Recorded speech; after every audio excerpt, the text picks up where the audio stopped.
crafting journey here, that journey chick over on Instagram. Check out my Instagram. How are you today? It is Monday. I'm wearing my Wichita State University shirt that I got for Christmas. You know why? Because it is like yesterday afternoon was 60 something degrees. Now this morning it said it was in the 30s outside. So I put like a light jacket on and it's just gorgeous outside. Just gorgeous. So today I'm working on the Grafgan, the gnome Grafgan. Now some of you may have seen already I finished the January gnome. Here he is. Okay, and I am working on the February gnome. Here's what I have so far. I'm almost done with it. I have like 17 more rows to go, but really simple. It's a decrease, so it's not a big deal. There's the February gnome. Isn't she adorable? I know. Okay, where am I? Oh, I need to turn it this way anyway, because I finished this row. All right, so let's turn it. So I've kind of sort of figured out a system so things are not getting all tangled up with all these bobbins that I've got going on here. But we're here today to talk about what happened in the Alex Murdaugh case on Friday. And we're going to, at the end, we're going to talk about what's in the true crime calendar for today. Okay. So let's start with Alex Murdaugh on Friday. They started out with the cross-examination of Mark Tinsley. He is the attorney representing the Beach family in the boat crash. Now, I thought his testimony was really interesting. One of the things that came out on this cross-examination was that Maggie and Paul, the victims in this murder trial, had no life insurance. So that was certainly not the motive there. They didn't have any money. So they didn't get killed for that reason. What else? That's really the most important thing that happened on the cross-examination, was that it came out that there was no life insurance policies on Maggie and Paul. Then on the stand, Blanca Simpson. Now she met Alex Murdaugh through PMPED. She was a translator. She started working as a translator when she moved to Hampton County. And she would translate for Alex whenever he needed it. And that's how she met Alex. She became fast friends with Alex and Maggie Murdaugh. She was very close to Maggie. She, from 2007 until 2017, she worked part-time for the Murdaughs as a housekeeper.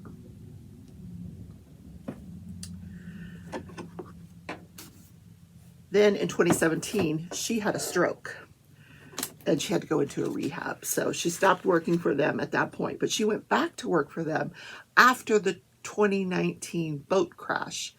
And we're going to learn about what Maggie and her talk about regarding the boat crash later on in her testimony. I just had to look at the pattern here to see where I'm at. Oh my goodness, I feel like I'm getting all tangled up here. All right, tangled up in blue. One more double crochet.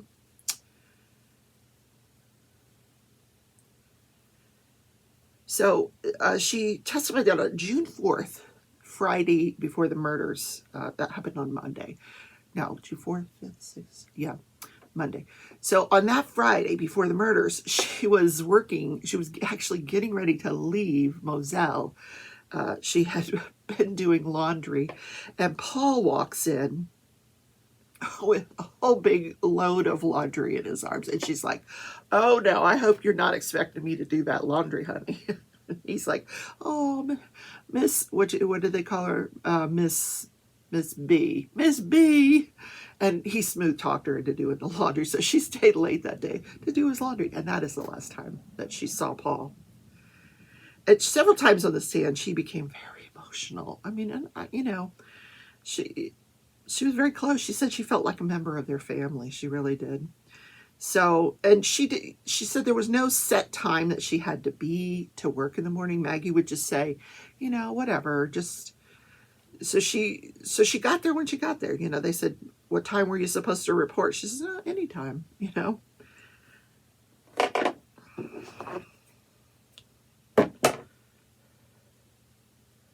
All right, just trying to untangle here. Untangling.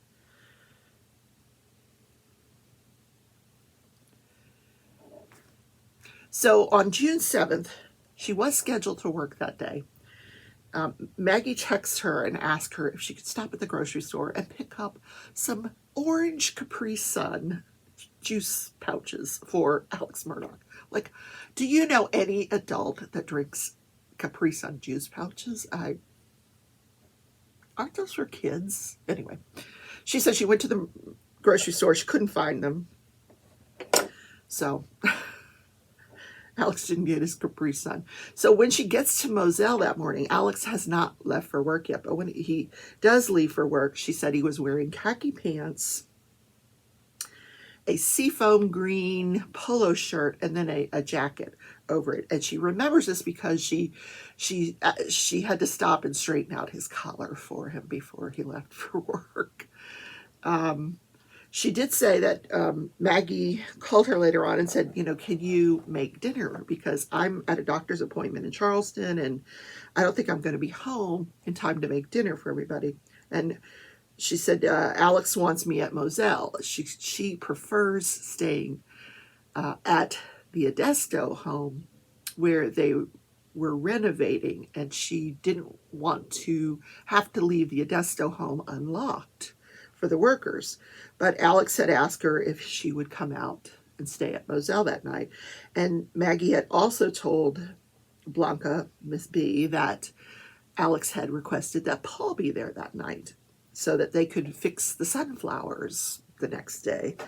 This worker that they hired somehow killed the sunflowers. So Paul was going to have to replant the sunflowers. So he was requested to be there for dinner as well. So Miss B said, yes, I will make dinner for you. So she makes cube steak. Sounds so good. Cube steak, white rice, and green beans. And she leaves it on the table for them. And what else? I don't want to miss anything. So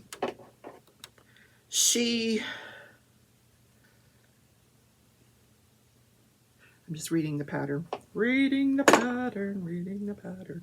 So the next, on June 7th, the next day, June 8th, she doesn't hear about the murders until the next morning. When Alex calls her and says, they're gone. They're gone. And she's thinking, what do you mean they're gone? They went to Adesto? And he's like, no, they were murdered. And she says she doesn't remember anything after that. She thinks she dropped the phone and, you know, she doesn't remember what happened on the call after that. Because obviously very, very upset by this news. So she says, well, where are you? And he says, I'm out at, somehow she learned that he was out at Almeida. And she decides she's going to go out to Almeida to check on Buster and Alec. So she had never been to Almeida. So she goes out to Almeida. This is, you know, Alex's mother's and father's home. And she gets there and she checks on them. And Alex asks her if she could go to Moselle and just straighten up the way Maggie likes it. You know, there's going to be a lot of people coming by with food and, you know, condolences. So just kind of straighten up the way Maggie likes it. So she did. She goes over to Moselle. He tells her to take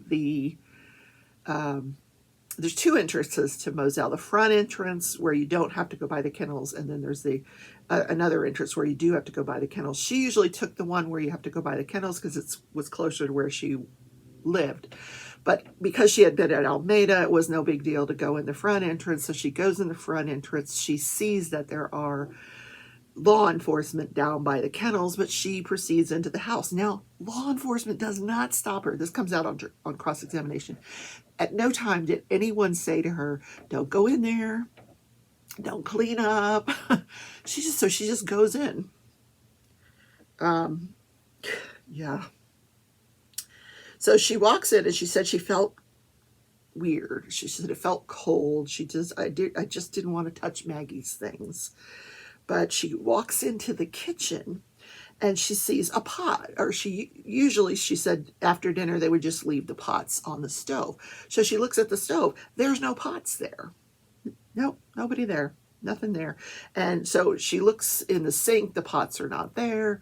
She finally finds the pots from dinner and they're in the refrigerator. She said that was not usual. Nobody would put the pot in the refrigerator. She says usually, even when Maggie was there, she said they wouldn't clean up. They would just leave everything. And then she would come the next day and clean it all up.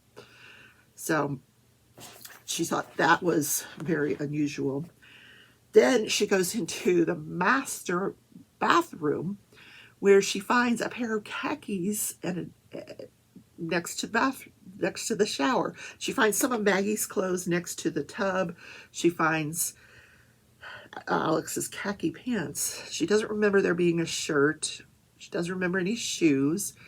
So then she goes into the closet and she sees there's a clean shirt on the floor. She said on top of the closet, Alex, she would, if she ran out of room in the drawers, she would stack his t-shirts on top. So on top of this closet, there were clean t-shirts, and one apparently had fallen down. Also on the floor was a damp towel. So she picks all of this up. She puts the t-shirt away. She washes everything. And on cross-examination, she said she saw no evidence of blood. She didn't see any blood on the khakis. She didn't see any blood, blood evidence in the bathrooms. But she cleaned up the crime scene. Yeah.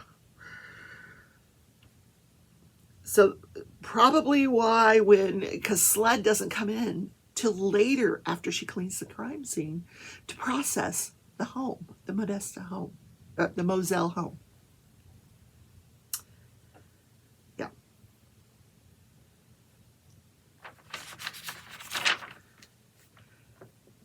When I heard that, I was like, before I've been on the fence about this, what evidence do they have? But when I heard this, that she had gone into this home, because it was always strange to me that Sled said they found nothing in the bathroom, that it was clean, the bathroom. And I thought, how could that be possible? We know he had to have gone in and changed clothes. Well, now we know he did go in and change clothes. So she was shown a picture, the Snapchat video of him driving around with Paul, where he talks about the tree, he sees the tree, and in this video, he's wearing a seafoam green polo shirt and khakis. Now, she says that shirt is not the shirt that he wore to work.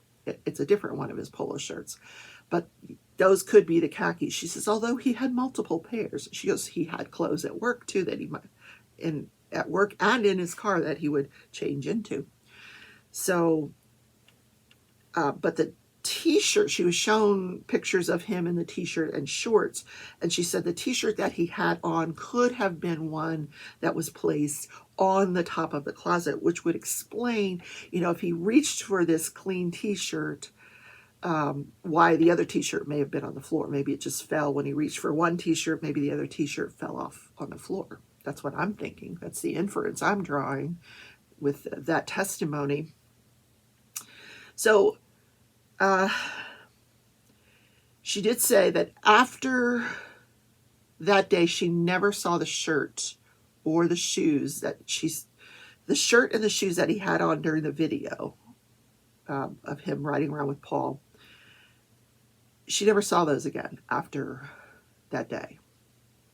She identified the shoes as his house shoes, meaning the shoes that he would wear around the house or around the property, but he didn't wear them to work or anything.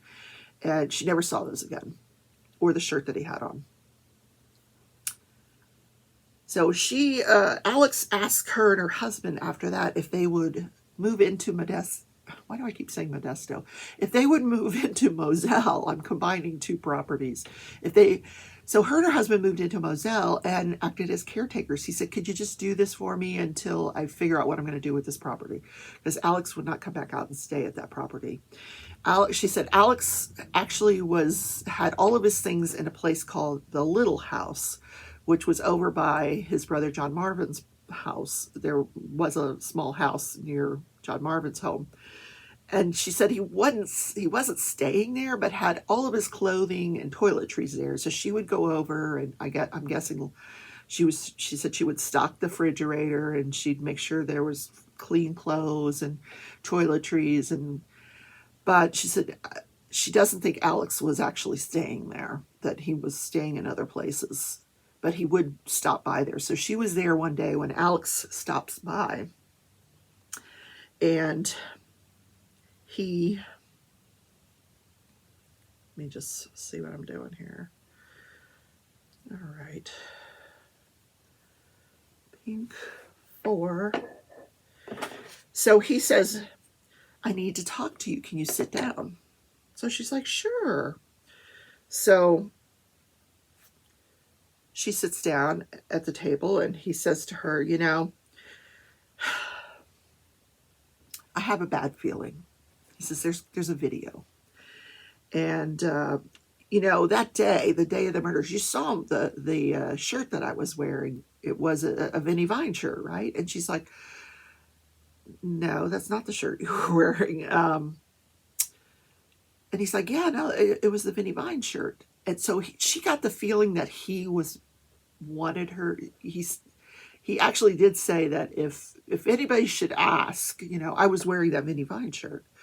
But she said that was not her memory. He was not wearing the Vinnie Vine shirt. I don't know what a Vinnie Vine shirt is. She said it was a polo shirt. She said, yes, he had a polo shirt on that day, but it wasn't that one. So, where am I here? Okay. It's hard to talk and crochet at the same time, especially when you have to start the threads and end the threads. Here we go. Here we go. So the next thing she is asked about is some insurance cards. So on September 4th, which we know is the day that Alex is fired from his law firm, and that's the day that his friend Chris Wilson confronts him, and the people in the law firm had confronted him about his financial misdeeds.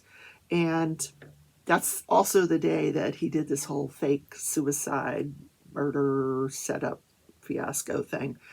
So he had called her that morning and said, I need copies of my insurance cards, medical insurance cards.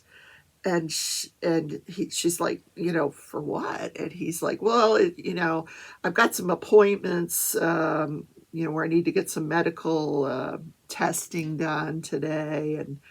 And she was thinking, well, that's strange because it's a Saturday. Where is he going for medical testing? But so she said, you know, those are in Maggie's purse. And so she went and got them and sent him a copy of it. Yeah. Then she talked about that Maggie was, she had a conversation where Maggie told her how worried she was about this lawsuit, that she was crying, that there had been a lawsuit against Alec for $30 million coming out of the boat crash. And she was afraid that Alex was not being truthful with her about, you know, what was happening in this lawsuit.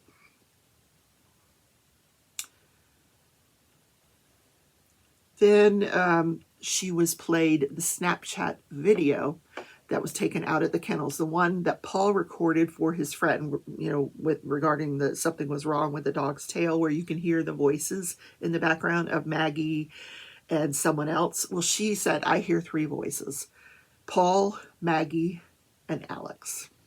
So now she is the 4th person to say that is Alex's voice on that video, which was recorded at 8:44 p.m. Yeah.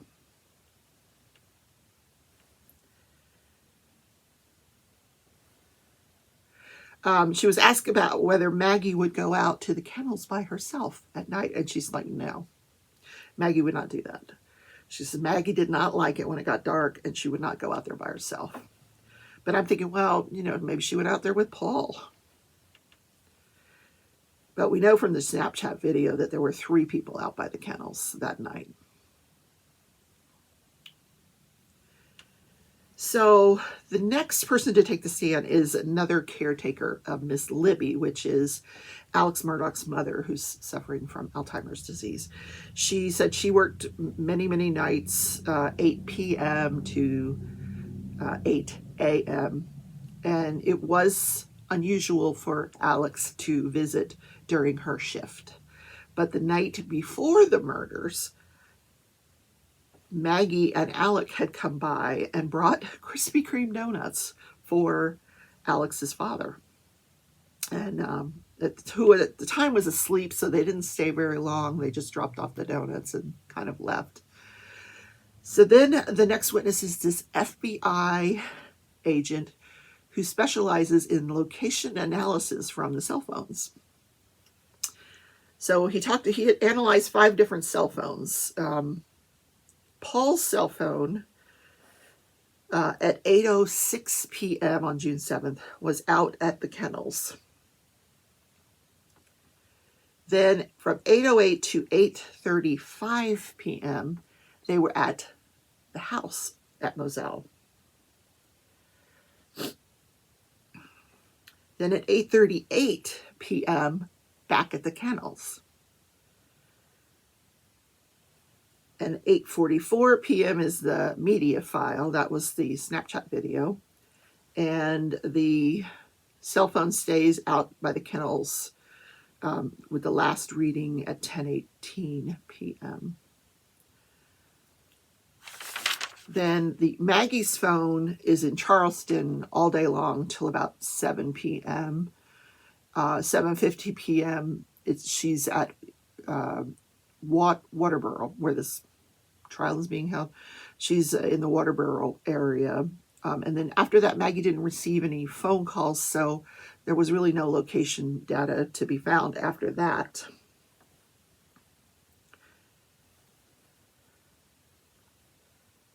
Now we get to Alex's phone. 4:10 to 6:25 p.m. he was in Hampton near the PMPED law firm. Then from 6:40 to 9:10 p.m. he was out on the Moselle property. And then 9:20 to 9:46 p.m. The location data has him in Almeida, where his mother is. And then 9:52 p.m. he is back at Moselle. Then there were 2 more phones that he ran location data on. One was the worker who had killed the sunflowers. I think his name is C.B. Rowe, and he said he was not near Moselle that night. And then there was one other person, a friend of Alex, or a friend of Paul's. His phone was examined for location data, and he was not near Moselle that night either. So they're ruled out as suspects. Then the next person to take the stand is Nathan Tootin, who is a lifelong friend of Paul Murdaugh's. And Nathan is now a Waterboro Police Department police officer. So, but from 2019, February of 2019, through May of 2022, he was a runner for the PMPE law firm. And what the runners do is they'll run documents from the law firm to the courthouse to be filed, or they'll go to the post office, or they'll, in his case, he did a lot of running for Alex, where he would take Alex would give him checks to cash. So he would take these checks and get them cashed, and then he would bring Alex back the money. He doesn't know what he did with the money, but then he said he did also, when the whole thing occurred with the financial things, he actually assisted Jeannie Seckinger with that investigation. So with regard to the boat crash, she said Paul did receive death threats from the boat crash. and that for the most part he just stayed away from Hampton, you know, because he was just basically shunned in Hampton because of this boat crash thing. But here's the most important thing that he testified to. He was person number 5 to identify Alex Murdaugh's voice on that same video. He said, yep, I hear 3 voices: Paul, Maggie, and Alex. So we have got Alex out at the kennels now at 8:44 p.m.,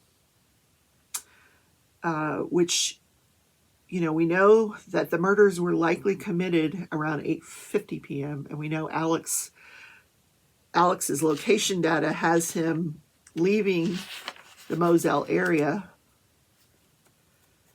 at, if I could turn the page, drum roll please,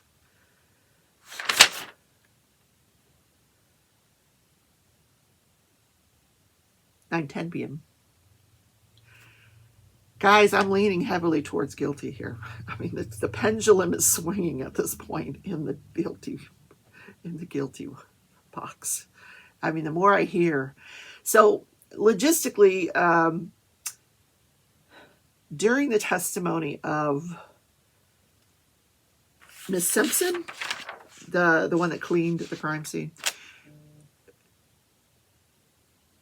the defense moved for mistrial. They wanted to have her testimony. They said, you know, because she had testified about Maggie's emotional state about the boat crash, and, you know, they wanted a mistrial, and the judge said no mistrial.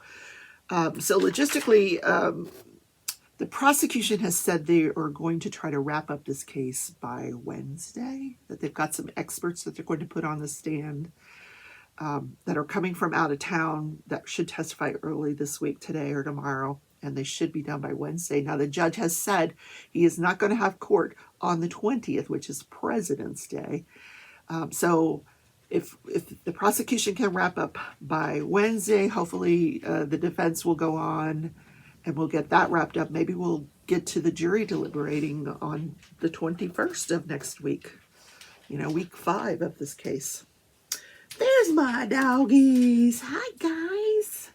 Hi, pretty girl. Yes, she got her sweater off. Hi, Duncan. Hi.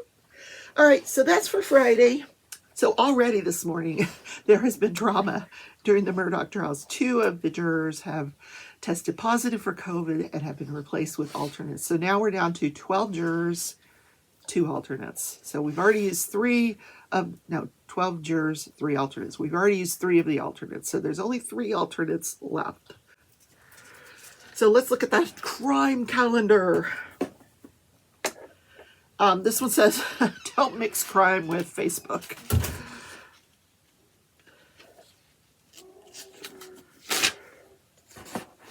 Let's read it.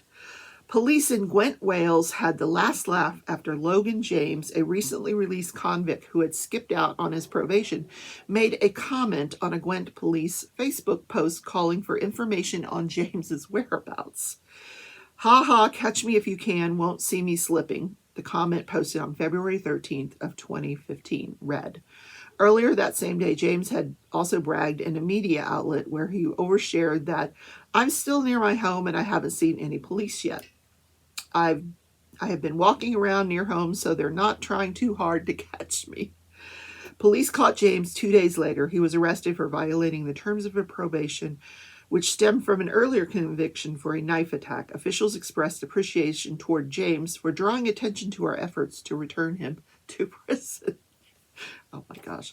He probably wasn't on anybody's radar until he made this Facebook comment. Yeah. Okay. Oversharing, yes. Downfall. All right, guys, that's the show for Monday. I hope you enjoyed the content. Don't forget to hit that like button. It looks like this. Thumbs up. Yep. Up. Please consider subscribing, and also please consider becoming a Patreon of the channel. Every now and then I'll send you out some watercolor cards, things like that. And I really do appreciate the donations. They go to support the content of the channel. So, and there's that super thanks button that's down below. You can always hit that. Thanks for watching, everybody. I will see you tomorrow in Crafting and Crime Daily for more of the Murdaugh saga. Bye, everybody.